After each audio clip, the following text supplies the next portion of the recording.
Sometimes the hardest thing a father can do is look his son in the eye when he has nothing left to give. Theodore Hale knew that feeling well. At 54, he and his son Devon were homeless, sleeping in their truck, drifting through a dying town with only a toolbox between them and complete despair. Then they found an old diner abandoned and forgotten. They started fixing it up just to have shelter, but as they cleaned and repaired, neighbors began stopping by. Word spread. What started as two men trying to survive became something the whole town needed. A place to gather, a reason to hope again. Could a father and son with nothing rebuild what an entire community had lost? Before we jump back in, tell us where you're tuning in from. And if this story touches you, make sure you're subscribed, because tomorrow I've saved something extra special for you. The truck's engine finally gave out just past the town limit sign. Theodore Hale sat behind the wheel, hands still gripping the cracked leather, and listened to the silence that followed the dying sputter.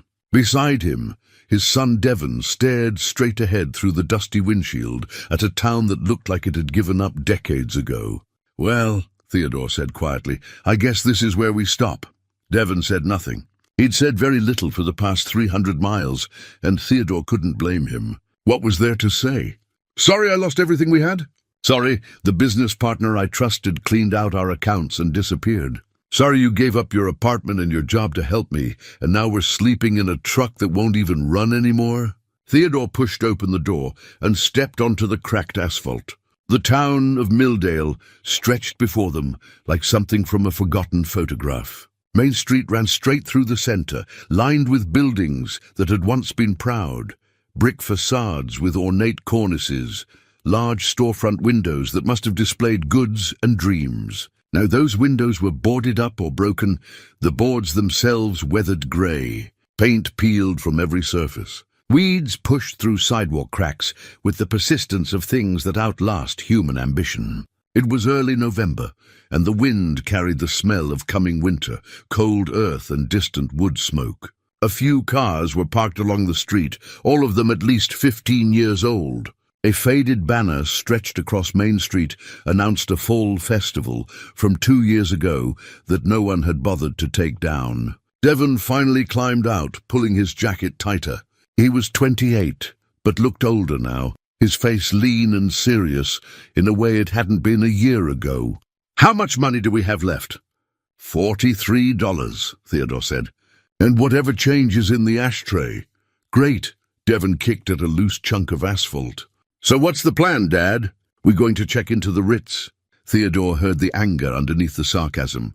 It was better than the silence, he supposed. At least anger meant his son was still fighting. "Let's just walk," Theodore said. "See what's here." They left the truck where it died and walked into Milldale carrying everything they owned in 2 duffel bags and Theodore's toolbox. The toolbox was red metal, scratched and dented, with his father's initials still visible on the side. WH for William Hale.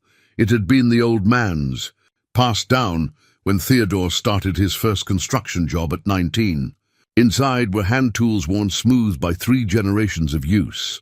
Hammers, screwdrivers, wrenches, a level that still read true. It was the last thing Theodore would give up, even if they had to sell everything else, which they had. They passed a grocery store that was still open, Phyllis's Market, according to the hand-painted sign. A small post office, a closed bank with soap-painted windows, a church with a few cars in the lot, its white steeple needing paint. Most of the other buildings were empty, their for-lease signs so faded the phone numbers were barely readable. Theodore had built things his whole life, started as a laborer, worked his way up, eventually started his own contracting company. For 25 years, Hale Construction had been solid, not huge but steady, honest, profitable. He'd employed good people, built good homes, sent Devon to college without loans. He'd been proud of what he'd created. Then Roger Sanderson came along with his investment opportunity. A commercial development project. Retail and residential mixed use, prime location. Roger had the connections, the permits, the vision. He just needed capital and a construction partner. Theodore could provide both. 50-50 split, Roger said. Partners. Theodore put in everything. Refinanced his house, leveraged the business, convinced Devon to invest his savings too. It was going to set them up for life, Roger promised. 6 months later, Roger was gone. The bank accounts were empty. The permits had never existed. The prime location belonged to someone else entirely, and the law said it was a civil matter, not criminal fraud, because Theodore had signed papers he should have read more carefully. The house went first, then the business. Theodore tried to keep his crew employed as long as possible, but without credit, without capital, the jobs dried up. One by one, good men he'd worked with for years had to find other work. By the end, it was just Theodore and Devon living in the truck, taking day labor when they could find it, drifting south away from the cold and the shame. "Dad!" Devon's voice pulled him back to the present. "Look at that!" Theodore followed his son's gaze to a building on the corner, set back slightly from the street. It was single-story, wider than the other storefronts, with a flat roof and large windows that ran along the front. The windows were covered with plywood, and the front door was secured with a chain and padlock, but the structure looked sound. Above the door, barely visible through years of grime and fading, was a hand-painted sign, "Riverside Diner." Something in Theodore's chest tightened. He'd always loved diners.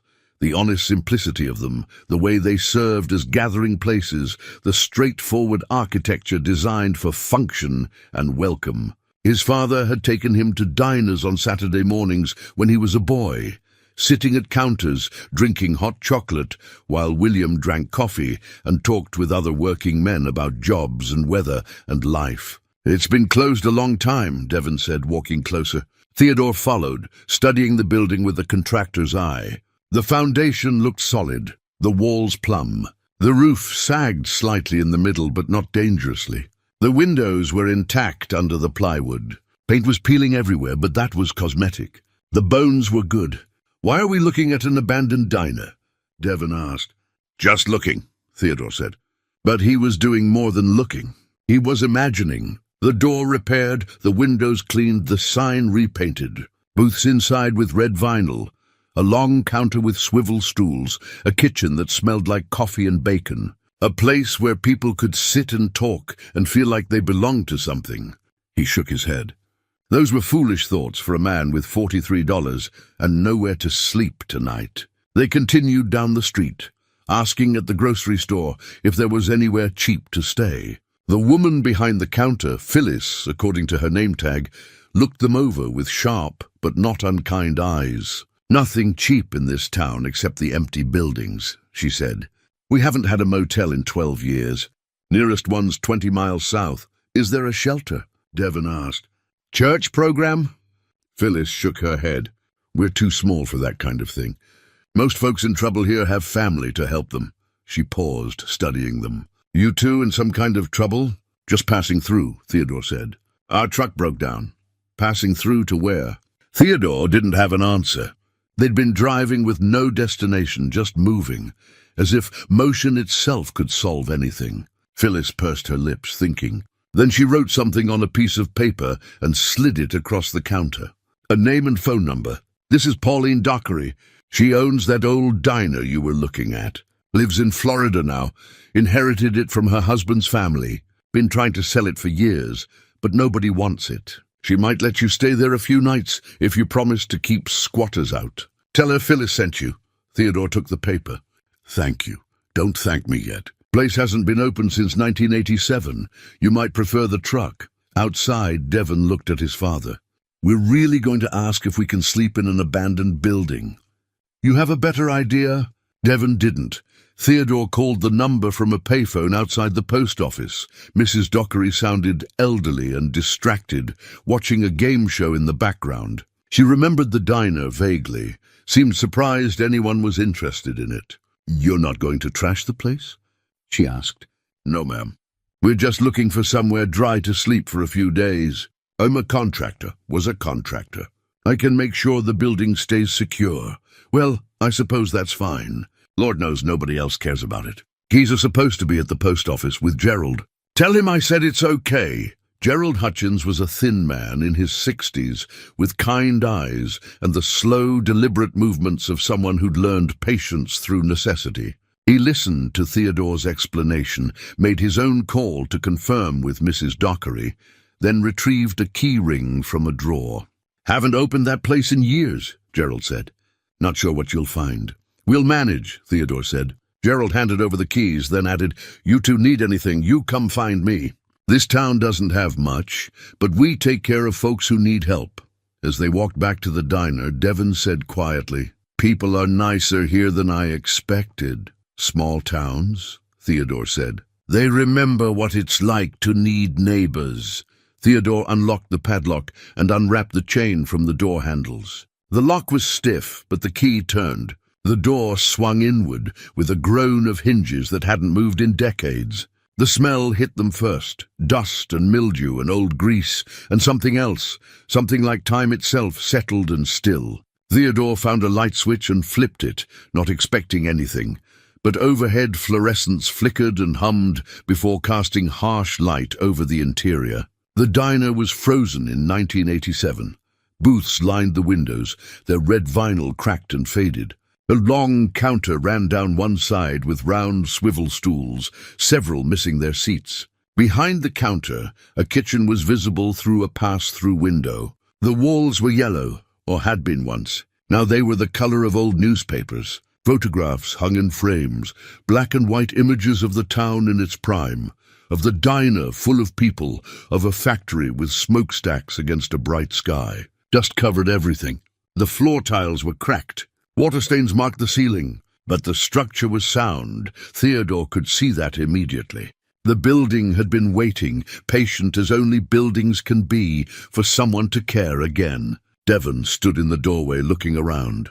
"This is where we're sleeping." "This is where we're staying," Theodore said, and heard the difference in his own words. They cleared a space in the back corner, swept away the worst of the dust, and laid out their sleeping bags. As night fell, they ate canned soup cold from the can, because there was no working stove yet, sitting on the floor with their backs against the wall. "Dad," Devon said after a long silence, "what are we doing?" "Getting through today," Theodore said. "That's all we can ever do." Devon was quiet for a while. Then, "I'm sorry I've been angry. You have every right to be. Not at you. You didn't know. I should have known. I should have been smarter. We both should have been." Devon set down his empty can. "So what happens tomorrow?" Theodore looked around the diner, seeing not what it was, but what it had been, what it could be. "Tomorrow we clean up a little. Make this place livable while we figure out our next move." But even as he said it, something else was forming in his mind. Not a plan exactly. More like a hope that he didn't dare speak aloud yet. They slept that night on the floor of a forgotten diner, two men who'd lost everything, in a town that had lost its purpose. Neither of them knew yet that they'd found exactly where they needed to be. Theodore woke before dawn, his body aching from sleeping on the hard floor. For a moment he didn't remember where he was. Then the smell of dust and old grease brought it back. The diner, Milldale, the end of the road. Beside him, Devon slept with one arm thrown over his face, the way he'd slept as a boy. Theodore stood carefully, not wanting to wake him, and walked through the dim diner. Early light filtered through cracks in the plywood covering the windows, creating thin bars of grey across the floor. He couldn't sleep. Hadn't been able to sleep properly in months. Every time he closed his eyes, he saw the bank statements, the empty accounts. Roger's face promising everything would be fine. So instead of sleeping, Theodore did what he always did. He worked. He started in the kitchen, picking his way carefully through the darkness until he found another light switch. More fluorescence flickered to life, revealing a commercial kitchen that had been abandoned mid-shift. Pots still hung on hooks. Utensils filled drawers. A calendar on the wall showed October 1987. The last month anyone had cared enough to flip the page. The appliances were old but industrial grade, built to last. Theodore checked the gas lines. Shut off, thank God. No leaks after all these years. The water was off too. He'd need to turn those back on carefully, check for problems. But first he could clean. He found cleaning supplies in a storage closet, ancient bottles of cleaner, dried-out sponges, a mop with a rotted head. He worked with what he had, using old rags to wipe down surfaces, sweeping decades of dust into piles. The work was familiar, comforting. His hands knew what to do, even when his mind didn't. By the time Devon woke, Theodore had cleared a path through the kitchen and started on the storage room. That's where he found the coffee pot. It was an old percolator, the kind his father had used. Stainless steel, heavy, built before planned obsolescence. It sat on a shelf covered in dust but intact. Theodore carried it to the sink, turned on the water main carefully, and watched rusty water sputter from the faucet before running clear. He washed the percolator inside and out, examining each part. The basket was intact, the stem unbroken, the gasket old but not cracked. In the storage room, he found a sealed canister of coffee, years expired but vacuum-packed. He opened it. The smell was still there, slightly flat but recognizable. "What are you doing?"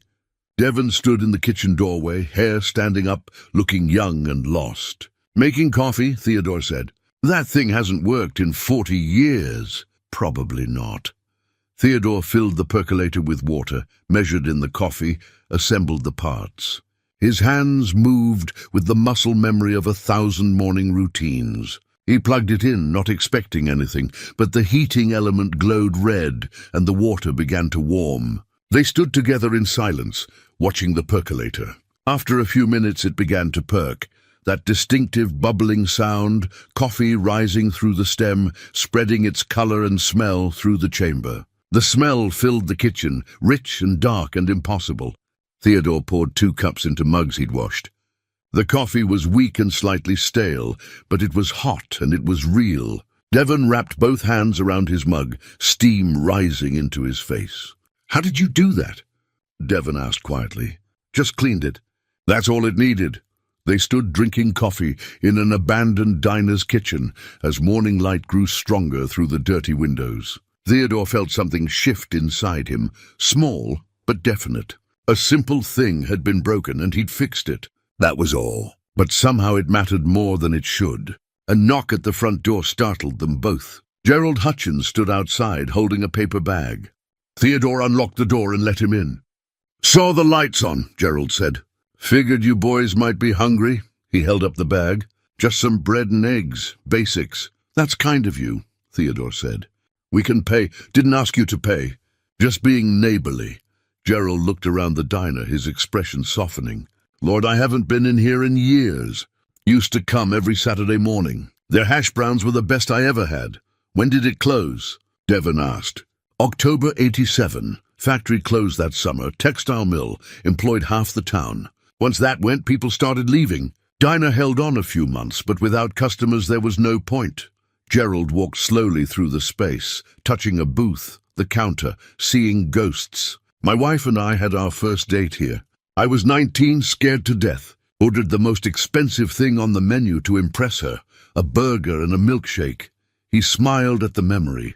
"Didn't have enough money to tip. The owner, Mr. Dockery, he saw and slipped me $1. I said every young man deserves a chance to impress a girl properly."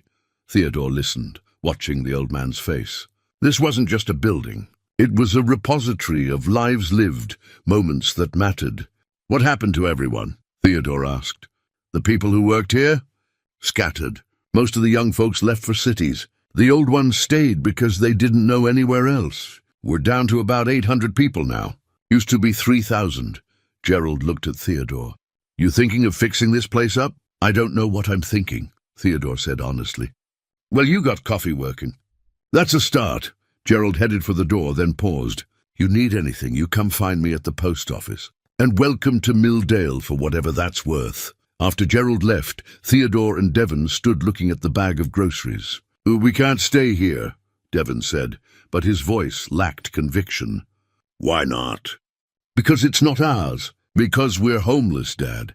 We can't just fix up some random building and pretend we have a life. We have to be somewhere. Somewhere with a plan. Somewhere that leads to something."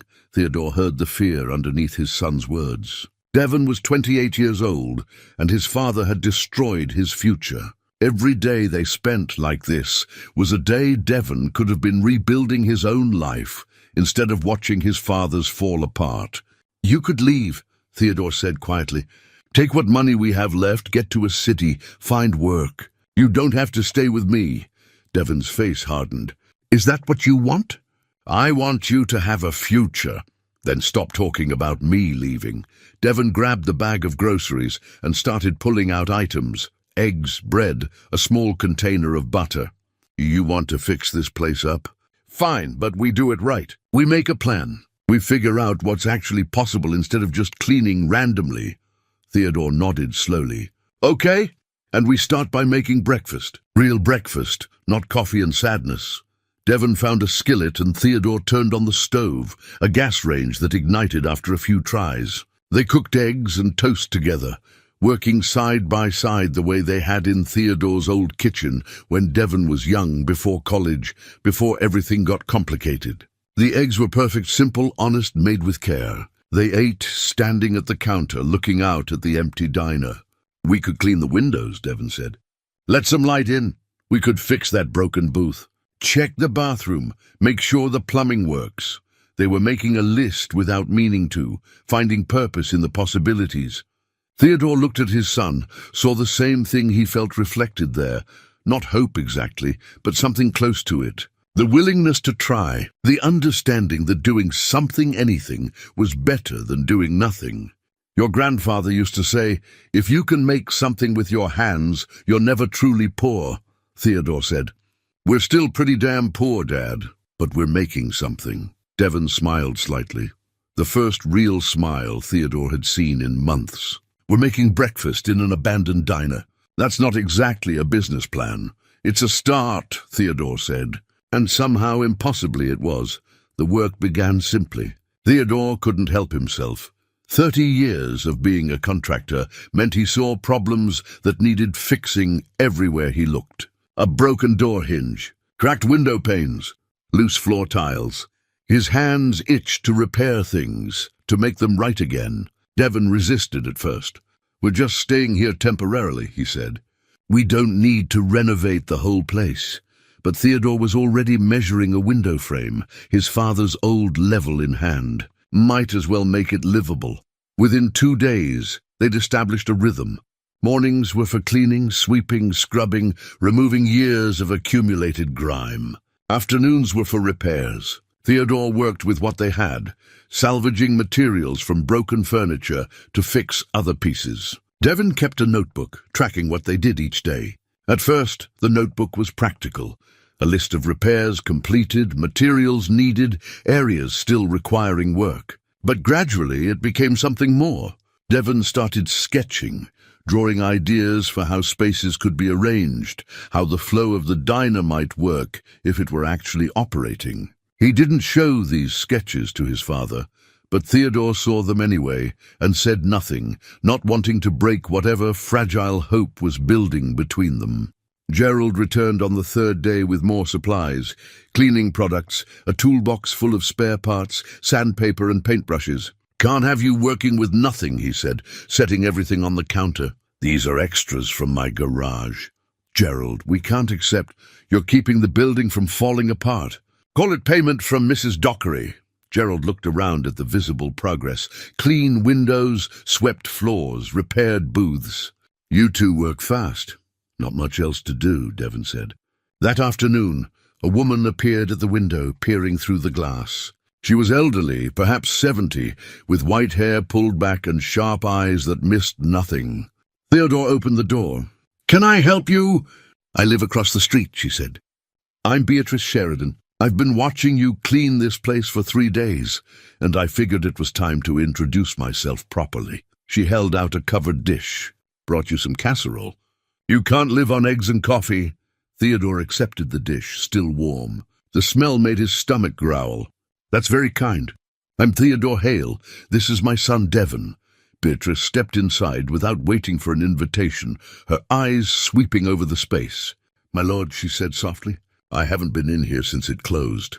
I taught high school English for 40 years, and I used to come here every Friday after school. Mr. Dockery would save me the corner booth and bring coffee without asking." She walked to that corner booth, running her hand over the cracked vinyl. "I had my first date with my husband here. Stanley, he passed 10 years ago. He was so nervous he spilled his water twice. She smiled at the memory. The waitress Betty, she was so sweet about it, brought him a fresh glass and winked at me like we were in on a secret together. Theodore watched her, understanding better now what Gerald had tried to explain. This wasn't just a building. It was the geography of people's lives, the setting where their stories had unfolded. "We're just fixing it up a bit," Devon said. "While we're staying here."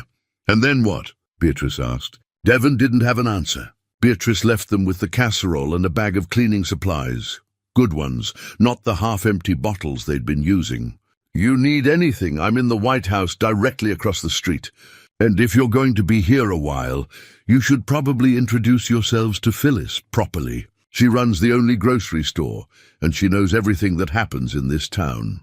After she left, Devon and Theodore ate the casserole sitting at the counter. It was chicken and rice, perfectly seasoned, made with care. "People keep giving us things," Devon said. "Small town," Theodore replied. "They take care of each other. We're not part of the town. We're just passing through." But even as Devon said it, Theodore could hear the uncertainty. Were they still passing through? They'd been here almost a week now. They'd established routines, made progress, started to know people's names. The next morning, Theodore started on the counter. The surface was scarred and stained, but underneath was solid wood. He began sanding, working methodically, the way his father had taught him.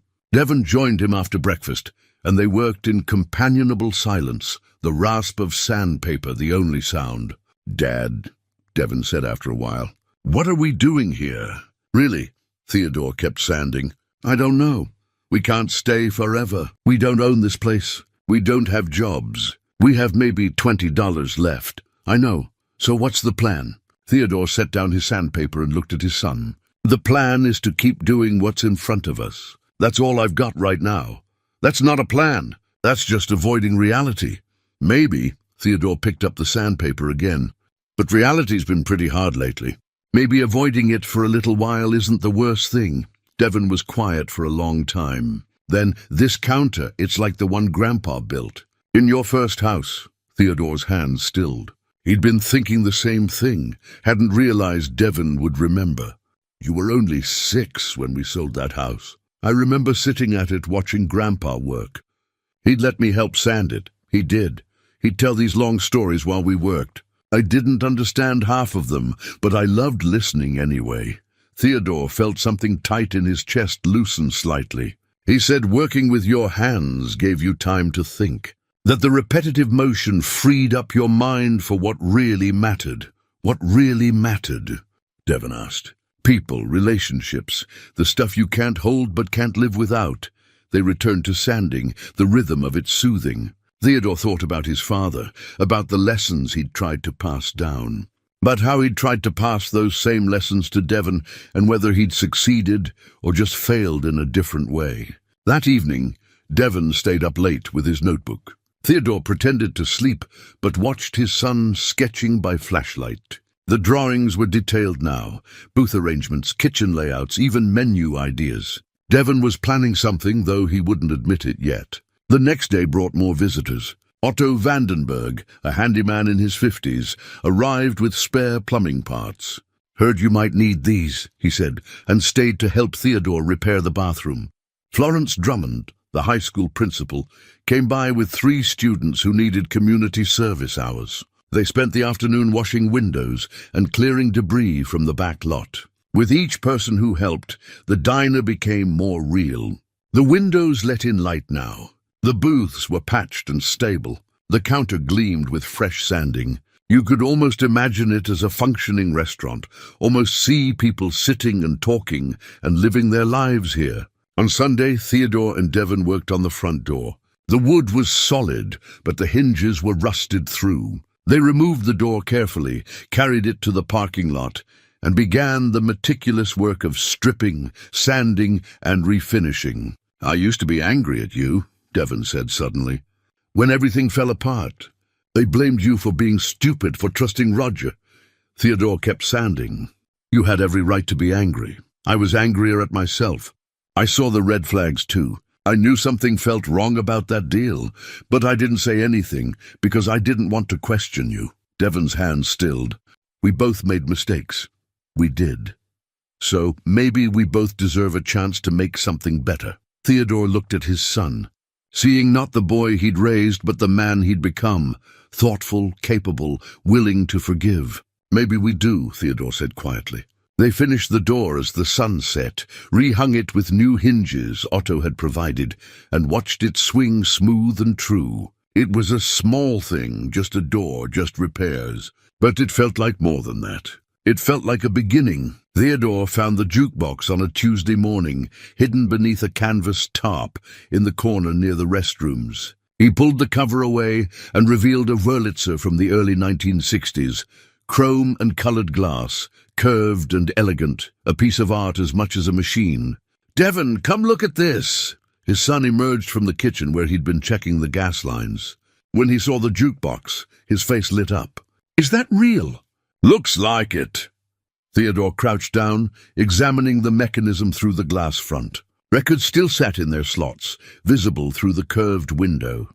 "Probably hasn't played since the place closed. Can we fix it?" Theodore smiled at the we.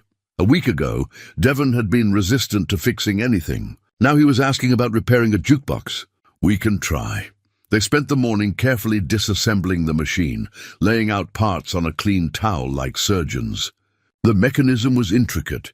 Gears and levers, electrical contacts and mechanical selectors. Theodore worked slowly, methodically, while Devon took notes on how everything fit together. The belt that drove the turntable had rotted away completely. The needle was broken. Several electrical contacts were corroded, but the motor still turned, and the records themselves, protected inside their glass case, looked playable. "We need parts," Devon said, studying his notes. "Otto might have something. Or we could try the hardware store. Is there one still open?" "I saw one 2 blocks over. Looked pretty dusty, but the sign said open." They walked to Milldale Hardware, a narrow storefront squeezed between 2 empty buildings. Inside, the aisles were crammed with inventory that looked like it had been there for decades. The owner, a man in his 70s named Horace, emerged from the back. "Help you, gentlemen?" Theodore explained what they needed. Horace listened, then disappeared into the back room. He returned with a box of old belts, various sizes, and a collection of needles for record players. "Been holding on to these for 30 years, Horace said. "Figured someday somebody might need them. Take what works." $5 for the lot. Theodore counted out 5 precious dollars from their dwindling cash. As Horace made change, he asked, "You're the fellows fixing up the old diner." "Word travels fast. Word's about all we got for entertainment around here." Horace smiled. "Folks are curious. We've seen plenty of empty buildings, but nobody's tried to bring one back to life before." Back at the diner, they spent the afternoon installing the belt and replacing the needle. Devon cleaned each electrical contact with fine sandpaper, while Theodore adjusted the mechanical selector. The work required patience and precision, exactly the kind of task that made time disappear. By late afternoon, they were ready to test it. Theodore plugged it in, selected a record at random, and pressed the button. Nothing happened. Devon's face fell. Theodore checked the connections, adjusted the belt tension, tried again. Still nothing. "Maybe the motor's dead," Devon said. "Maybe." Theodore sat back, frustrated. They'd spent hours on this, and for what? They didn't need a jukebox. They needed jobs, money, a future. This was just a distraction from... The motor hummed to life. The mechanical arm moved, selected a record, lifted it, placed it on the turntable. The record began to spin. The needle dropped. Sam Cooke's voice filled the empty diner, warm and hopeful. "Don't know much about history, don't know much biology." Theodore and Devon stood frozen, listening. The sound was scratchy but clear, and impossibly miraculously beautiful. Music in a place that had been silent for decades. Devon started laughing, actual genuine laughter. Theodore felt his own chest loosen, something heavy lifting. They'd made something work. They'd brought sound back to silence. The front door opened. Beatrice stood there, her hand over her mouth, tears streaming down her face. "I heard it from across the street," she whispered. "I heard the music." She walked into the diner like someone entering a church, her steps slow and reverent. When Sam Cooke finished, she said, "Play another one, please." Theodore selected another record. This time it was Patsy Cline, "Crazy," and Beatrice closed her eyes, swaying slightly. "Stanley and I danced to this song," she said, "right here in this diner. It was raining outside, and we were the only customers, and Mr. Dockery played this for us." She opened her eyes. "I haven't heard it in 20 years. She began to dance, alone in the empty space, her movements slow and practiced. Theodore watched, understanding that they'd done more than repair a machine. They'd opened a door to memory, to lives lived, to moments that mattered. By evening, word had spread. Gerald came by, then Phyllis from the grocery store. Stanley Wallace, the Korean War veteran, arrived with 2 friends. They stood around the jukebox like it was a miracle, taking turns selecting songs, sharing memories attached to each one. "This was our song," Gerald said when Unchained Melody played. "My wife's favorite. She passed 4 years ago."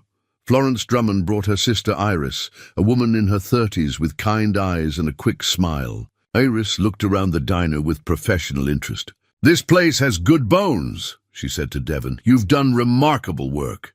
"It's mostly my dad," Devon said. "He's the one who knows what he's doing. But you're the one keeping track, planning ahead." She nodded toward his notebook, visible on the counter. "That's important too." They talked while music played and older folks shared stories. Iris was a nurse at the county hospital, practical and straightforward. She asked about their plans, and Devon found himself being honest. They didn't have any, not really. They were just staying here, fixing things, trying to figure out what came next. "Sometimes that's enough," Iris said. "Just showing up and doing the work in front of you." As the evening wound down and people left, Theodore stood at the counter watching Devon talk with Iris by the door. His son looked lighter than he had in months, animated, present in a way he hadn't been since everything fell apart. Beatrice approached Theodore quietly. "You've given us something precious," she said. "This town's been dying for so long. We forgot what it felt like to have something worth gathering for. It's just a jukebox." "No, dear. It's a heartbeat. This place had one once and now it does again, because of you." She patted his hand. "Don't underestimate what that means." After everyone left, Theodore and Devon sat at the counter in the quiet diner. The jukebox stood silent now, but the air still felt charged with music. "People really care about this place," Devon said. "They do. What happens when we have to leave?" Theodore didn't have an answer. They couldn't stay forever in a building they didn't own, surviving on charity and goodwill. Eventually, reality would intrude. Eventually, they'd have to face their situation honestly. But not tonight. "Let's just get through tomorrow," Theodore said. "That's all we can ever really do." Devon nodded slowly. He opened his notebook and began writing, not notes about repairs this time, but something else. Theodore saw sketches of menu items, calculations of costs, ideas for operating hours. His son was planning something, building something in his mind before committing it to words. Theodore left him to it and walked to the jukebox, running his hand over the smooth chrome. His father had always said that work was prayer, that creating something good was its own justification. Maybe he'd been right. Outside, Milldale slept under a clear November sky. Inside the riverside diner, 2 men sat with their separate thoughts, brought together by loss and held together by the work of their hands. Tomorrow would bring new challenges, new uncertainties. But tonight, they'd made music play where there had been only silence, and that was enough. The morning after the jukebox came to life, Theodore found something else in a storage drawer. An old, leather-bound book, its pages yellowed and fragile. He opened it carefully and discovered it was a guest book, filled with signatures and messages dating back to the 1950s. "Happy anniversary, love you always. Best pie in 3 counties. Johnny's 10th birthday, he ate 3 pieces of cake. Simple messages, ordinary lives, documented in fading ink. Theodore spent an hour reading through it, touching the past through the handwriting of people long gone or moved away. These were the moments people chose to preserve. Celebrations, milestones, simple joy. The diner had been the backdrop for countless lives. He placed the book near the entrance with a handwritten note, "Sign in. Be part of the story." That afternoon, Gerald arrived with 3 other men, all carrying tools. "Heard you might need some help with the bigger repairs," he said. "Boys, this is Theodore and Devon. Theodore, Devon, this is Otto, Stanley, and Horace." Otto, the handyman who donated plumbing parts, stepped forward. "That back door needs replacing. Got one in my garage that'll fit." Within an hour, they were all working, replacing the door, patching the roof where it sagged, fixing the cracked tiles Theodore and Devon hadn't been able to manage alone. The work went faster with more hands, and the conversation flowed easily. Stanley, the veteran, told stories about working at the textile mill. 42 years on the floor, he said. Started at 18, retired at 60. Week later, they closed the whole operation. Moved production overseas where labor was cheaper. That's when the town started emptying out, Horace added. Young people left first, looking for work. Then families? Now it's mostly us old folks, too stubborn or too broke to leave. Theodore understood that particular kind of stuck. Sometimes staying wasn't a choice but a circumstance. By evening, the diner looked better than it had in decades. The roof was solid, the doors secure, the worst structural issues addressed. The men stood back, admiring their work with the quiet satisfaction of people who knew their craft. "You planning to open this place?" Stanley asked. Theodore hesitated. "I don't know. We're just staying here temporarily." "Shame," Otto said. "Town could use a gathering spot, somewhere besides the grocery store parking lot." After they left, Devon approached his father. "They're right. We should think about actually opening. Devon, we can't run a restaurant. We don't have money, equipment, supplies, or any idea what we're doing. We could start small. Breakfast only, limited menu." Devon pulled out his notebook, showed pages of calculations. "I've been working on this. If we can get basic supplies on credit from Phyllis, if we keep the menu simple, if we charge fair prices, if is doing a lot of work in those sentences. Everything's an if. Dad, that's all life is, a series of gambles on uncertain outcomes." Devon's voice was intense. "But at least this is a gamble where we're building something instead of just surviving day to day." Theodore wanted to say yes, wanted to believe they could make this work. But he'd believed before. Believed Roger, believed the investment would pay off, believed he could protect his son from hardship. He'd been wrong about everything. "Let me think about it," he said. That night, Theodore sat alone in the diner after Devon had gone to sleep. He held his father's photograph, a small black-and-white image kept in his wallet, creased and worn from years of carrying.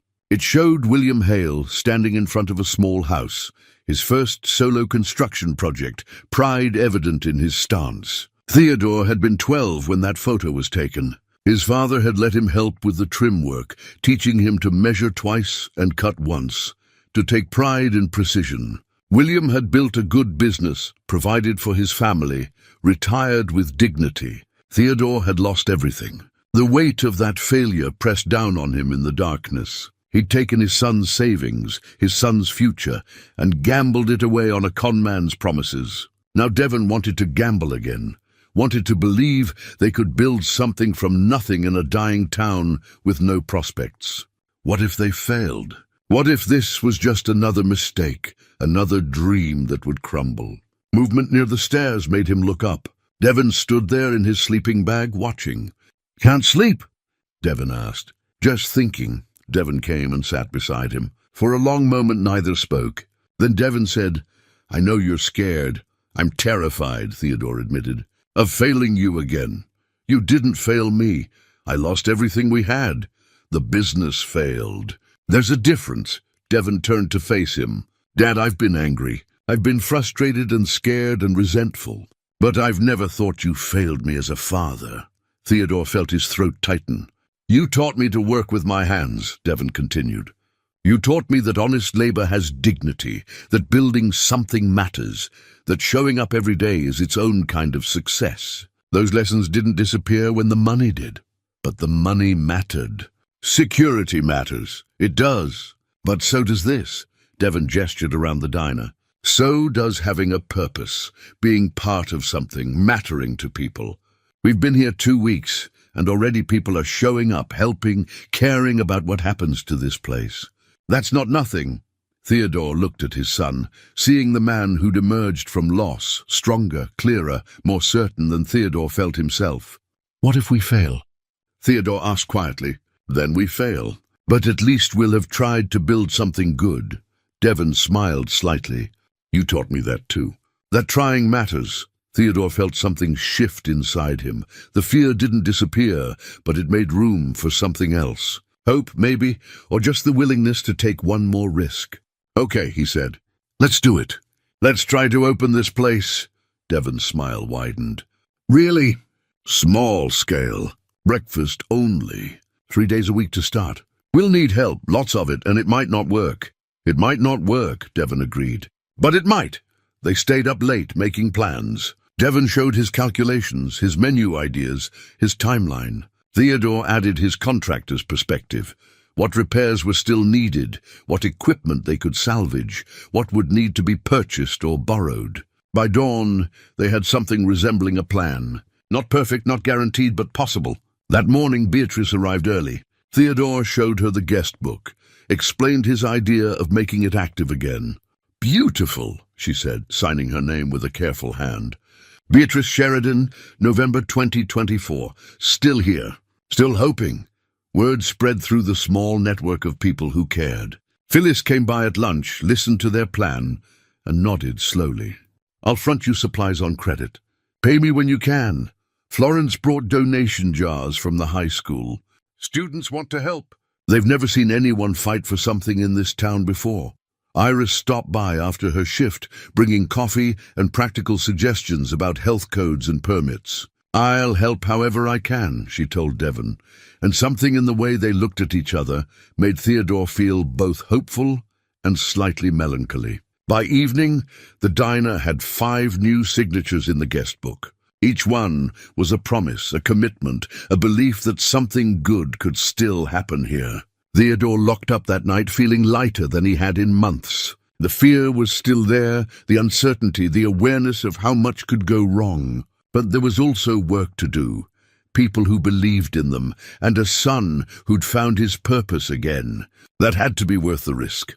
The doubt came back 3 days later, in the darkest hours before dawn. Theodore sat alone in the diner, his father's photograph in his hands, unable to sleep. They'd been planning, organizing, accepting help and donations. Devon was energized in a way Theodore hadn't seen in years. The community was rallying behind them. Everything was moving forward, and Theodore was terrified. He stared at his father's face in the old photograph, William Hale at 40, standing proud in front of his work. His father had never failed at anything. Built a steady business, raised his family, retired comfortably. He'd handed Theodore the tools, the knowledge, the example of what success looked like. And Theodore had destroyed it all. Not just his own success, but his son's future. Devon had been working as an accountant, had his own apartment, a girlfriend, a life trajectory that made sense. Then Theodore had called, desperate, needing help. And Devon had come, had invested his savings, had given up everything to support his father. Now Theodore was asking him to believe again, to invest not money this time, but hope, effort, faith in another uncertain venture. What if it failed? What if they put their hearts into this diner and it collapsed like everything else? What if Theodore was just a man who destroyed everything he touched? The photograph blurred as tears came. Theodore didn't try to stop them. In the darkness alone, he let himself feel the full weight of his failure, his shame, his fear that he was leading his son into another disaster. Dad, Theodore looked up. Devon stood in the doorway, silhouetted against the grey pre-dawn light. What are you doing up? Theodore wiped his eyes, trying to hide the evidence of tears. Devon came and sat beside him. He saw the photograph, understood without asking. For a long time they sat in silence. Finally Devon spoke. I need to tell you something. About the business deal with Roger. Theodore tensed. I saw the red flags, Devon said quietly. When you showed me the paperwork, when you asked me to invest, I saw things that didn't add up. The timeline was too fast. The permit seemed incomplete. Roger kept changing details. Devon, let me finish. Devon's voice was firm. I saw the problems, and I didn't say anything. I told myself you knew better than me. You were the experienced one, the business owner. Who was I to question you? Theodore stared at his son. But that wasn't really why I stayed quiet, Devon continued. The truth is, I wanted to believe. You were so excited, so hopeful about securing our futures. And I thought, maybe this is how I prove I'm a man to my father. By trusting him, by supporting his vision, by investing my money alongside his. You were trying to show faith in me. I was trying to be your son, your partner, your equal. Devon's voice cracked slightly. And when it all fell apart, I blamed you because it was easier than admitting I'd failed too. That I'd been weak, that I'd ignored my own instincts because I wanted your approval more than I wanted to be right. Theodore felt something break open in his chest. You don't need to apologize. I was the adult. I was the one who should have been careful. We both should have been careful. We both made mistakes. Devon turned to face him. But Dad, we can't spend the rest of our lives paralyzed by fear of making another one. What if I fail you again? What if you don't? Devon's eyes were clear, certain. What if we actually build something good here? What if we give this town a place to gather, give ourselves a purpose, give each other a chance to be proud again? It's such a risk. Everything's a risk. Staying in the truck was a risk. Coming to this town was a risk. Fixing up this diner was a risk. And every single one of those risks led us to something better than where we were. Theodore looked around the diner, at the clean windows, the repaired booths, the working jukebox, at the guest book with its growing collection of new signatures, at all the evidence of people caring, helping, believing in something. I'm so scared, he whispered. I know. Me too. Devon put his hand on his father's shoulder. But I'd rather be scared and trying than scared and doing nothing. The words settled between them. Outside, the sky was beginning to lighten, not sunrise yet, but the promise of it. The darkness giving way to something new. Theodore took a deep breath. Okay, no more doubting. We commit to this. We try with everything we have. Everything we have, Devon agreed. As morning broke, they made a practical plan. Theodore would handle the kitchen repairs and cooking. Devon would manage the finances, supplies, and operations. They'd open for breakfast only, Friday through Sunday, 3 days a week. Limited menu: eggs, toast, hash browns, pancakes, coffee. Simple food made well. Phyllis came by at 8 with their first delivery of supplies. Eggs, flour, butter, coffee, bacon. Paid on trust, she said. Pay me back when you can. Gerald arrived with a donation, $50 from the Postal Workers Union. Not much, but we wanted to help. Beatrice showed up with plates and mugs from her own kitchen. These were our everyday dishes. They deserved to be used. Otto brought a repaired coffee maker, commercial grade, built to last. Found it in my garage. Got it working again. Florence came with her sister Iris, both carrying boxes. Silverware from the school cafeteria, Florence explained. They were replacing everything. This stuff still works fine. Iris lingered after Florence left, helping Devon organize the kitchen. Theodore watched them work together, the careful way they moved around each other, the quick smiles, the easy conversation. Something was growing there, gentle and hopeful. Your son's a good man, Beatrice said quietly, appearing beside Theodore. He is, better than me. Different than you, maybe, but not better. She patted his arm. You taught him well. He learned how to work hard, how to care about quality, how to show up even when things are difficult. Those are your lessons living in him. Theodore felt his throat tighten again, but this time with something other than fear. By afternoon, they had everything they needed. The kitchen was clean and functional. The dining room was ready. They had supplies, equipment, a menu board that Devon had lettered in careful chalk script. They set an opening date 3 weeks away, Friday, December 1st. Time enough to prepare, to spread the word, to make sure everything was ready. That evening, Theodore and Devon painted the menu board together, listing their simple offerings. As they worked, Devon said, even if this only lasts a few months, it'll be worth it. It will, Theodore agreed. And Dad, thank you. For what? For not giving up. For letting me be part of this. For showing me that starting over doesn't mean forgetting everything that came before. Theodore set down his brush and pulled his son into an embrace. They stood there in the diner they were building together, holding on to each other and the fragile hope they'd constructed from nothing but work and will. Outside, Milldale settled into evening. Inside the riverside diner, two men stood together, ready to face whatever came next. Not fearless, but no longer paralyzed by fear. That was enough. 1 week before opening day, Theodore was repainting the trim around the front windows when a silver sedan pulled up to the curb. A man in his 40s emerged, wearing a suit that looked expensive and out of place in Milldale. He carried a leather briefcase and walked with the confidence of someone accustomed to being listened to. "Theodore Hale," the man called out. Theodore climbed down from the ladder, wiping paint from his hands. "That's me. Preston Ashby. I'm an attorney representing the Dockery estate." He pulled a business card from his pocket. "Is there somewhere we can talk?" Devon appeared in the doorway, sensing trouble. "What's this about?" "Perhaps we should discuss this inside." They sat in a booth. Theodore and Devon on one side, the lawyer on the other. Preston Ashby opened his briefcase and removed a folder of documents. "I'll get straight to the point," he said.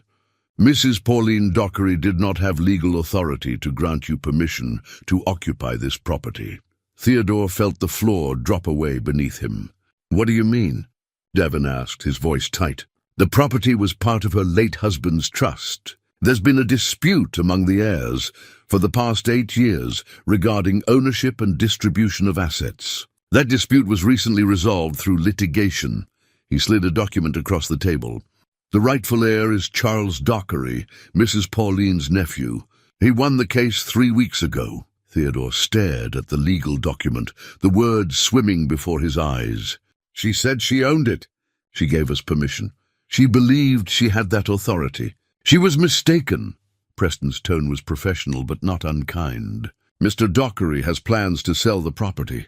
He's already in negotiations with a regional development company. The sale should close within 30 days. 30 days, Devon repeated numbly. "I'm sorry. I know you've invested time and effort here. But you have no legal claim to the property, and Mr. Dockery is within his rights to proceed with the sale." "What about Mrs. Dockery?" Theodore asked. "She told us she's elderly and somewhat confused about the legal situation. The family has been trying to handle these matters without upsetting her." Preston gathered his documents. "You'll need to vacate the premises. Mr. Dockery is willing to give you 2 weeks to make arrangements." After the lawyer left, Theodore and Devon sat in stunned silence. Everything they'd built, everything they'd planned, the community's investment, the hope they'd created, all of it was built on ground that was never theirs to stand on. "We have to tell people," Devon finally said. Word spread through Milldale with the speed of disaster. By evening, the diner was filled with people. Gerald, Beatrice, Phyllis, Otto, Stanley, Florence, Iris, Horace. They crowded into booths and stood along the counter, their faces showing shock, anger, confusion. "There has to be something we can do," Gerald said. "Legal recourse, some kind of claim. We have no legal standing," Theodore said quietly. "We were squatting, essentially. We didn't pay rent. We don't have a lease. We have no rights to the property." "What about buying it?" Phyllis suggested. "If this Charles Dockery wants to sell, why can't we buy it?" "The development company is offering $200,000, Devon said. "We have $8,000 in the donation jar." "It's not even close." The number settled over the group like a weight. $200,000 might as well have been $2 million for a town like Milldale. "We could fundraise," Florence said, but her voice lacked conviction. "Reach out to former residents, apply for grants." "In 30 days. Otto shook his head. "Not possible." Stanley stood up, his face angry. "So we just give up? Let some development company come in and build another chain restaurant nobody needs? What choice do we have?" Theodore asked, and heard the defeat in his own voice. Beatrice had been quiet until now. She stood slowly, her elderly frame somehow commanding attention. "We can't save the building," she said. "But maybe we can save what it represents." Everyone turned to look at her. "We've been planning an opening for December 1st. That's 7 days away." Her voice was steady, certain. "Let's open anyway, one day. One perfect gathering before it's gone. What's the point?" someone asked. The point is dignity, Beatrice said firmly. The point is showing ourselves and this town that we're still capable of creating something beautiful, even if it's temporary. The point is not letting this place die without celebration. Theodore felt tears, threatening again. The futility of it seemed crushing, all that work for one day. But Devon spoke up. She's right. We didn't do this to own property. We did it to build something that mattered, to give people a place to gather. That matters whether it's for one day or 1 year. It's just delaying the inevitable, Theodore said. All of life is delaying the inevitable, Dad. Devon's eyes were bright with determination. But the delay is where we actually live. That's where everything that matters happens. The group began to rally around the idea. They'd open on schedule. They'd make it perfect. They'd fill the diner with food and music and laughter. One last time, the Riverside Diner would be what it was meant to be. A gathering place, a community heart. People volunteered immediately. Phyllis would donate food. Otto would finish the last repairs. Florence would bring decorations. Stanley and his veteran friends would help with setup. Iris offered to work as a waitress alongside Beatrice. As the meeting broke up and people left with renewed purpose, Theodore sat alone at the counter. Devon found him there staring at nothing. "You okay?" Devon asked. "I don't know." Theodore's voice was hollow. "This was supposed to be our new start, our redemption, and it's just another failure. It's not a failure. We're losing everything again." "No," Devon sat beside him. "We're losing a building. That's all it ever was, a building. What we built was something else." Theodore looked at his son, not understanding. "Look around," Devon said. 2 weeks ago, this town was dying quietly. People isolated in their own grief about what they'd lost. Now they're organizing, helping each other, fighting for something. That's not because of the building. That's because of what we showed them was possible. What's possible? Temporary hope? All hope is temporary, Dad. That's what makes it brave. Devon put his hand on his father's shoulder. We came here with nothing. We're leaving with friends, with purpose, with proof that we can build something beautiful, even when everything's uncertain. That's not nothing. Theodore wanted to believe him, wanted to see this as anything other than another dream collapsing. But the weight of loss was so familiar, so heavy. "I'm tired of failing," he whispered. "Then don't fail this time. Make opening day perfect. Give these people something to remember. Show them, show yourself, that you can finish what you started with grace and dignity." Devon left him alone with that thought. Theodore sat in the quiet diner, surrounded by all the work they'd done, and tried to find the strength to face one more ending with dignity. Outside, Milldale prepared for a celebration and a farewell. Inside, a man sat with his doubts and tried to remember why trying mattered. The week before opening became a blur of purposeful activity. Theodore threw himself into preparation with an intensity that surprised even Devon. If this was going to be their only day, their one chance to show what the Riverside Diner could be, then it would be perfect. Every morning, Theodore arrived before dawn to work in the kitchen. He tested recipes, timing each dish until he could execute it flawlessly. Scrambled eggs that were creamy and soft, hash browns with crispy edges, pancakes that were golden and fluffy, toast buttered while still hot. Simple food, but made with precision and care. Devon worked beside him, not cooking but organizing, creating systems for orders, managing the flow from kitchen to dining room, calculating how many people they could serve in a day without overwhelming their limited resources. "We need a signature dish," Devon said one morning. "Something people will remember."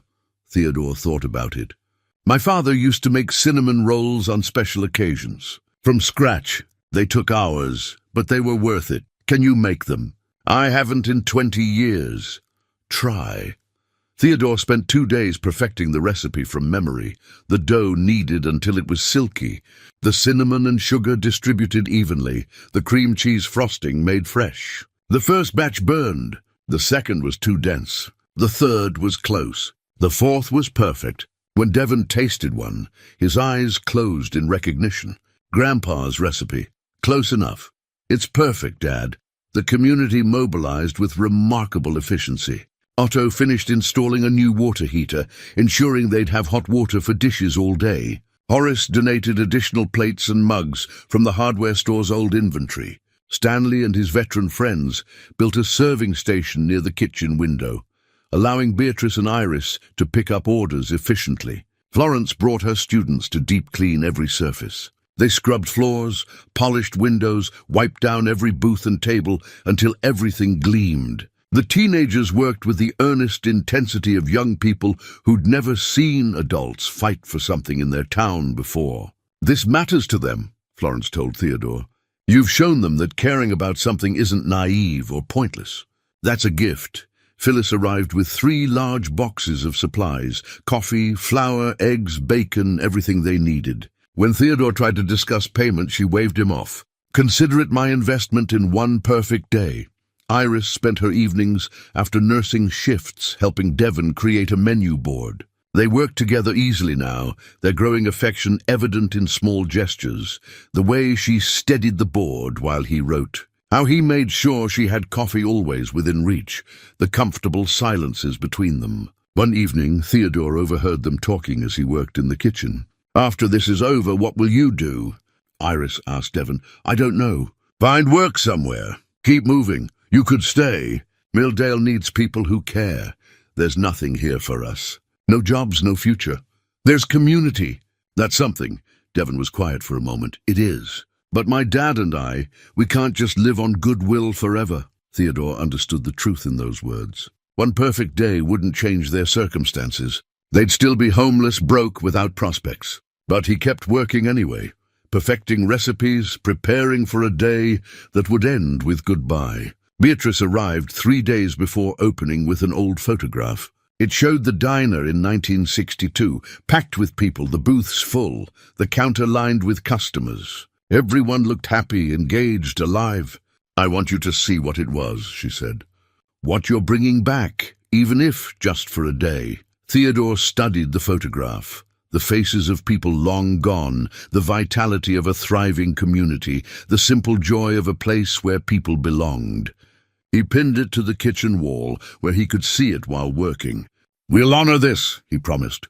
The night before opening, the core group gathered for a final walkthrough.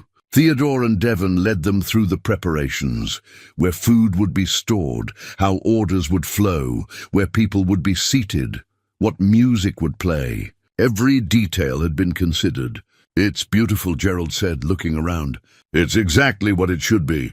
They tested the jukebox one more time. Sam Cooke's voice filled the diner again, and for a moment everyone was quiet, feeling the weight of what they'd accomplished together. "Whatever happens tomorrow," Otto said, "you two did something remarkable. You took a dead building and gave it life again. You reminded us what we're capable of when we work together. We couldn't have done it without all of you," Theodore said. "That's the point," Beatrice replied. "None of us could have done it alone.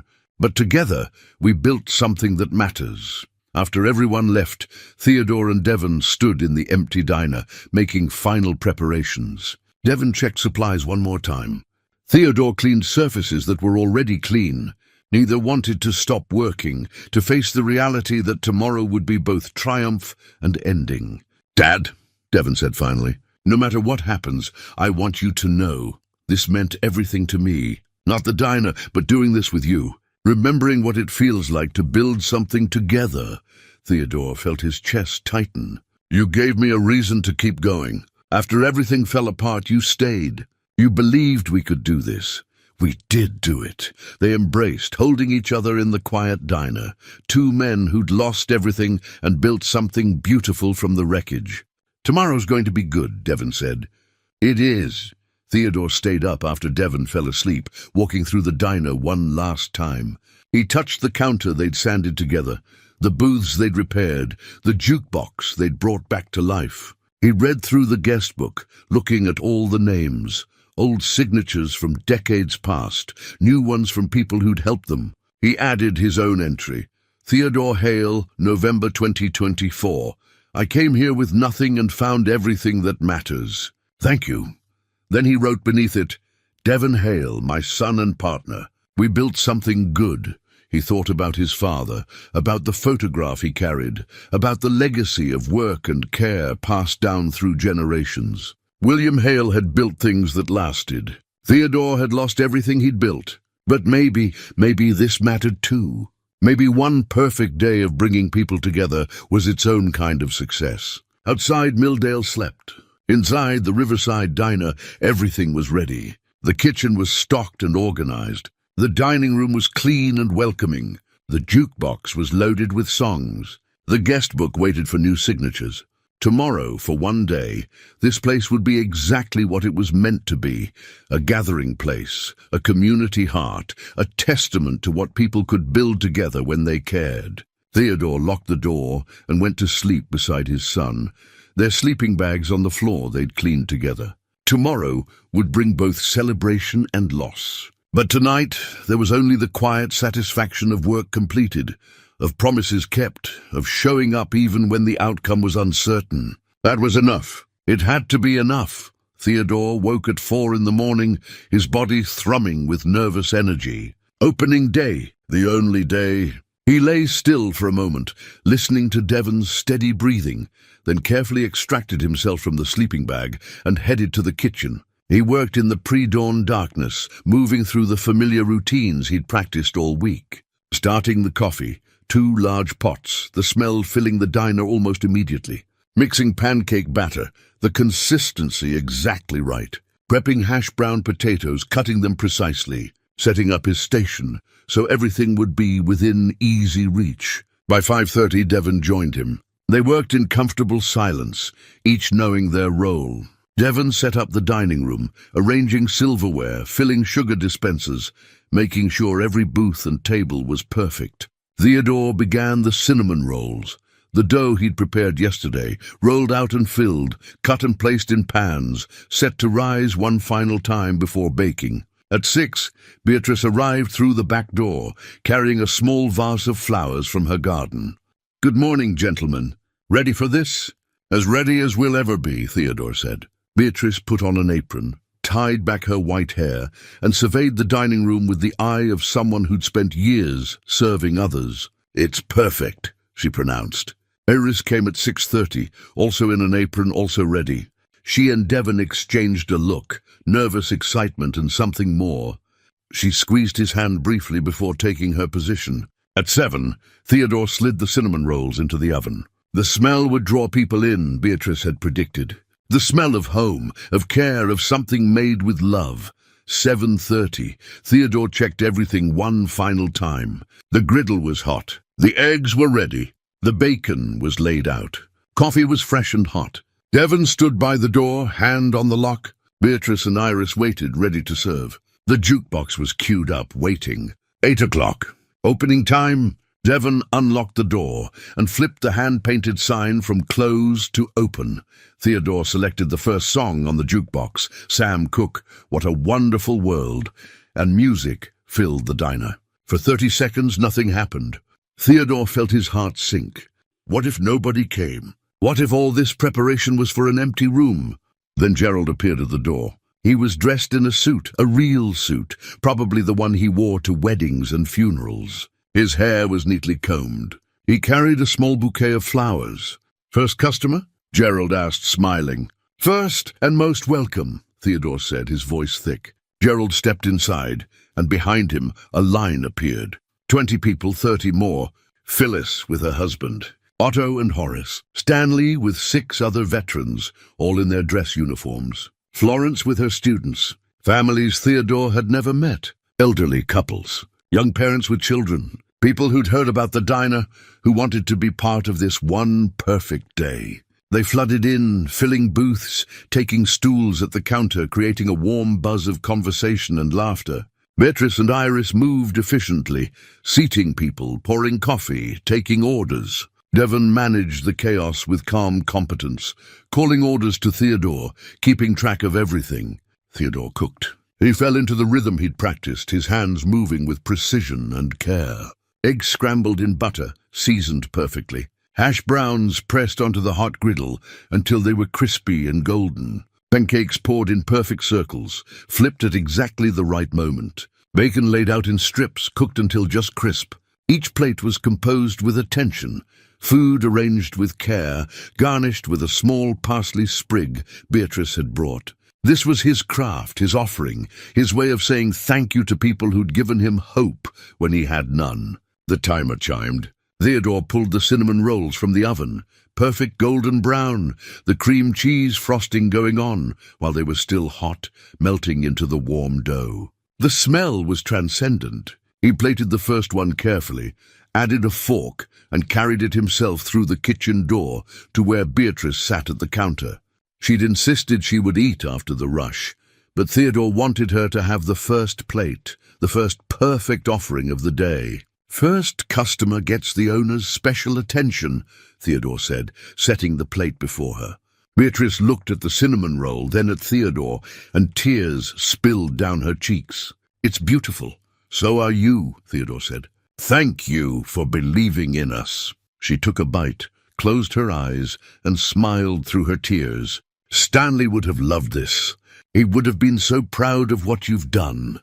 Theodore squeezed her hand briefly, then returned to the kitchen. There was work to do. The morning became a blur of purposeful activity. Orders came steadily. Breakfast plates, cinnamon rolls, endless cups of coffee. The jukebox played continuously, creating a soundtrack of nostalgia and joy.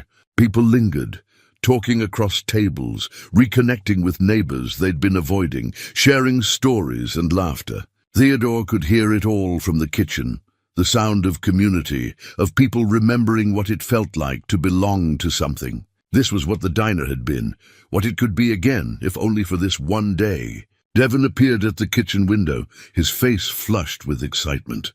"Dad, we're running low on hash browns. There's more in the cooler. Bottom shelf. Table 6 wants to know if you can make the cinnamon rolls to go. They want to take some to their mother who couldn't come. Tell them yes. We'll box them up. The place is packed. There's a wait now." Theodore looked through the pass-through window at the crowded dining room. Every seat was taken. People stood talking by the jukebox. Children ran between tables laughing. The veterans' table was loud with conversation and old stories. A young couple sat in the corner booth, holding hands across the table, looking at each other the way people do when everything is new and possible. This was it. This was what they'd built. Not a business, not a property, but a moment of connection, of community, of remembering what mattered. "Keep them coming," Theodore said. "We'll feed everyone who shows up." By noon, they'd served over 100 people. The initial rush had settled into a steady flow, some leaving, new people arriving, a constant rotation of faces and stories. A local reporter appeared, taking photographs, interviewing customers. The high school newspaper sent a student journalist who sat at the counter, filling a notebook with observations. Gerald brought his wife, introducing her to Theodore. Otto's adult children drove in from 2 towns over. Former residents who'd heard about the opening returned to see the diner alive again, to remember what they'd left behind. And through it all, Theodore cooked. Each plate made with care, each meal an offering, each dish a small act of love for people who'd shown him kindness when he had nothing. This was what his father had meant about work being prayer. This was what mattered, not success or failure, not permanence or ownership, but the act of showing up and doing something good for others. One perfect day. That's all they'd get. But what a day it was. By 2 o'clock, the lunch crowd had arrived. People who'd heard about the opening and wanted to experience it before it was too late. The diner was fuller than it had been all morning, every surface occupied, conversations overlapping into a warm symphony of human connection. Theodore wiped sweat from his forehead and kept cooking. His body ached from standing, his hands were raw from the heat, but he didn't slow down. Devon appeared at the window regularly, calling orders, his face bright with something Theodore hadn't seen in over a year. Pure joy. Then Theodore noticed something new on the counter, a large glass jar that hadn't been there before. A handwritten sign was taped to it, "Save the Riverside Diner." "Devon," Theodore called. "What's that?" His son glanced over. "I don't know." Someone put it there. Theodore watched through the kitchen window as people noticed the jar. Gerald pulled out his wallet, slipped in what looked like a 20. Phyllis added bills from her apron pocket. Stanley and his veteran friends pooled their money and stuffed it in together. Parents gave their children dollars to contribute. The jar began to fill. Theodore felt his throat tighten. They were trying. Even knowing it was impossible, they were trying to save something that mattered to them. At 3 o'clock, during a brief lull, Devon came to the kitchen and counted the jar. His hands shook slightly as he tallied the bills and checks. $8,300, he said quietly. In 5 hours. Theodore leaned against the counter, overwhelmed. It was nowhere near the $200,000 they needed, but it represented everything these people had. Their grocery money, their savings, their faith in something worth fighting for. It's not enough, Theodore said. I know, but Dad, look what they're doing. They're not giving up. Theodore had to step outside. He went out the back door into the alley, needing air, needing space to process the enormity of what was happening. He sat on the back step, head in his hands, trying not to cry. The door opened behind him. Devon sat beside him in silence. They're giving us more than they should, Theodore said. More than they can afford. They're not giving us money. They're saying thank you. Theodore looked at his son. For what? We're losing this place. Everything we built is going away. We gave them back something they'd forgotten, Devon said. We showed them they still matter to each other, that their town is worth fighting for, that caring about something isn't foolish. His voice was intense. That's worth more than a building, Dad. Before Theodore could respond, the back door opened again. Gerald stood there looking apologetic. Sorry to interrupt, but there's someone here to see you. Says his name is Charles Dockery. Theodore and Devon exchanged a glance, then went inside. A man in his 50s stood in the crowded diner, looking around with an expression Theodore couldn't quite read. He was well-dressed, but not ostentatious, his face weathered but kind. This was the man who owned the building, who was selling it, who was ending their dream. Charles Dockery saw them and approached. Mr. Hale, I'm Charles Dockery. I know who you are, Theodore said more harshly than he intended. Can we talk? Privately? They sat in the back booth away from the crowd. Charles looked uncomfortable, his hands folded on the table. I need to be honest with you, he began. When I won the legal case for this property, all I saw was money. My aunt had been fighting me for years, and I was angry. I just wanted to sell it and be done with the whole mess. Theodore said nothing. I called the development company this morning. Told them I wanted to come see the property one more time before we finalized everything. Charles looked around the diner. I didn't expect this. We're just trying to give people one good day before you tear it down, Devon said, his voice tight. I can see that. Charles watched as Beatrice served a family, as children laughed, as the jukebox played. My uncle used to talk about this place. He loved it. Said it was the heart of the town. I never understood what he meant. I thought he was just being sentimental about an old building. He turned back to Theodore. But it's not about the building, is it? No, Theodore said quietly. It's not. Charles was quiet for a long moment. Then I called the development company from my car. Told them the deal is off. Theodore's breath caught. What? I can't sell it to them. Not after seeing this, understanding what it means. Charles leaned forward. But I also can't afford to keep an empty property. I'm not wealthy. I'm a high school teacher. This was supposed to be my retirement fund. So what are you saying? Devon asked. I'm saying, what if the town bought it? What if we formed a cooperative and the community owned it together? Charles pulled out a notebook where he'd been doing calculations. The development company was offering $200,000. He'd accept $150,000 from the town. And I'll hold the property for 6 months, no rent, no fees, while you raise the money. Theodore couldn't speak. Devon's eyes were wide. You'd do that? Devon finally asked. My uncle loved this place. He'd want it to live again properly. And what you've done here, Charles gestured around. This is what he always dreamed it could be. Gerald, who'd been listening nearby, immediately started organizing. We can do this. We'll fundraise, reach out to former residents, apply for grants. Beatrice stood up. We'll finally fight for something instead of just accepting loss. The energy in the diner shifted instantly. People began talking excitedly, making plans, pledging additional donations. Florence pulled out her phone to start a social media campaign. Phyllis began calculating how much the local businesses could contribute. Stanley talked about veterans organizations that might help. Charles shook Theodore's hand. Keep cooking. The town needs this. After Charles left, Theodore stood in the middle of the diner, surrounded by people who'd decided that hope was worth fighting for. The jar continued to fill. People made phone calls. Plans formed organically, passionately. Devon found his father in the chaos. Did that just happen? I think it did. We have 6 months. We do.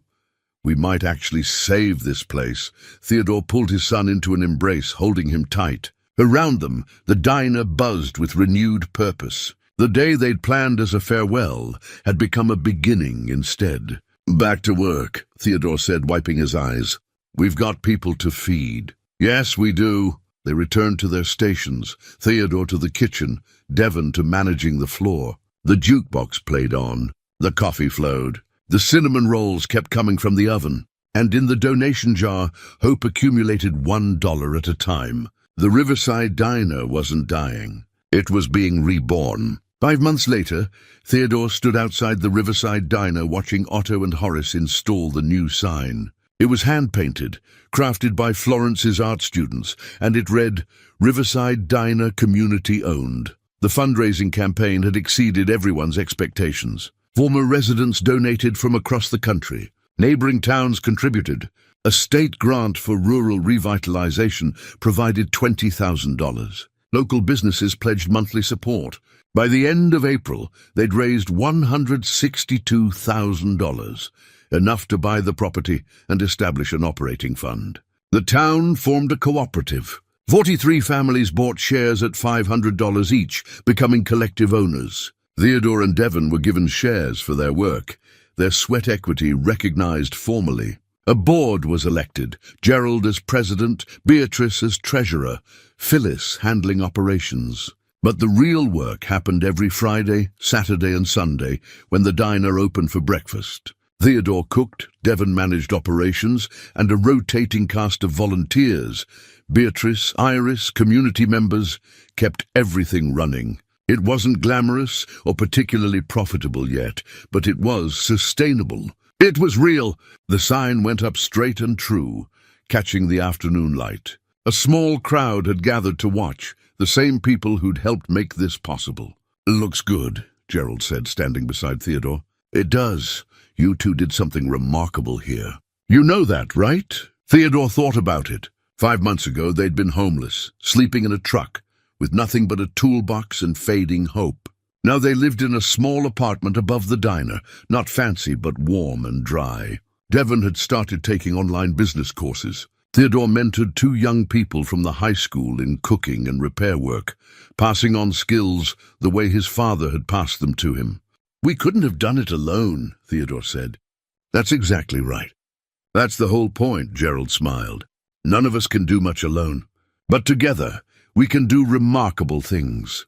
The installation complete, Otto and Horace climbed down. Everyone stood back to admire the sign, proof that a community could fight for what mattered, could save something worth saving. Inside the diner, Theodore found Devon and Iris sitting at the counter, heads close together, looking at something on Devon's laptop. Iris had become a fixture here, spending her days off helping with operations, her practical nursing skills translating well to restaurant management. She and Devon had grown close, careful with each other, but clearly building towards something lasting. What are you two plotting? Theodore asked. Expansion plans, Devon said, grinning. Iris thinks we should add lunch service in 6 months if the breakfast keeps growing. 1 step at a time, Theodore cautioned, but he was smiling. That evening, after everyone left, Theodore stood alone in the diner with his father's toolbox. The red metal was still scratched and dented, but Theodore had cleaned it, maintained it, and now he was passing it forward. He'd asked Justin, one of the high school students he mentored, to come by. The young man arrived promptly, curious and slightly nervous. Justin, you've been helping here for 3 months now, Theodore said. You're good with your hands, patient with details, willing to learn. Those are gifts worth developing. Thank you, sir. Theodore picked up the toolbox and held it out. This was my father's. He gave it to me when I started my first real job. I'd like you to have it. Justin's eyes went wide. I can't take that. It's yours. It's mine to give. These tools are meant to be used to build things, to fix what's broken. They're meant to pass from one generation to the next. Theodore pressed the toolbox into Justin's hands. Use them well. Take care of them. And someday, when you've taught someone else what they need to know, pass them forward. Justin held the toolbox like it was sacred, understanding the weight of what he'd been given. I will.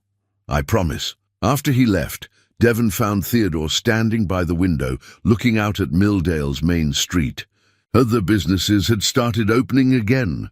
A bookstore, a small hardware cooperative, a coffee shop. The diner's revival had sparked something, reminded people that renewal was possible. You okay, Dad? I'm just thinking about your grandfather. Wishing he could see this. I think he can, Devon said. I think he'd be proud. Even though I lost everything? Even though we're not wealthy or successful by normal measures? Devon considered the question seriously. You lost a business, but you found something more important. You found out what really matters. Community, purpose, the dignity of honest work shared with people you care about. He gestured around the diner. Grandpa would be proud of this. I know I am. Theodore felt tears threatening again, but this time they were different, not grief or shame, but gratitude for the journey that had brought them here, for the son who'd never stopped believing, for the community that had taken them in. I'm proud of you too, Theodore said. You've become a better man than I ever was. I became the man you taught me to be. They stood together in the diner they'd built from nothing, surrounded by evidence of what persistence and community could create. The guest book now had hundreds of signatures. The jukebox played every weekend. The kitchen Theodore had restored fed people who'd become friends, neighbors, family. Outside, darkness settled over Milldale, but the diner's lights glowed warm and welcoming, visible from blocks away. A beacon that said, this place matters, these people matter, showing up matters. Theodore thought about that first morning, making coffee in an abandoned building, not knowing if anything good could come from their situation. He thought about every person who'd helped, every small act of faith, every choice to believe that building something good was worth the effort, even when success wasn't guaranteed. Maybe that was the real lesson. Not that everything works out, but that the trying itself, the showing up, the work, the care, that's where meaning lives. Not in guarantees or security, but in the daily choice to create something good for others. Devon headed upstairs to their apartment. Theodore stayed a moment longer, turning off lights, checking that everything was secure for the night. Tomorrow they'd open again. People would come, coffee would brew, food would be cooked and served with care. Music would play. Conversations would happen. Life would continue in this small space that had become the heart of a community remembering how to hope. Theodore locked the door and climbed the stairs to home, modest but his, built on work and community rather than ownership and wealth. Some things were worth fighting for. Some things were worth building slowly, one day at a time. Some things were worth showing up for, even when the outcome was uncertain. This was one of those things, and that was enough.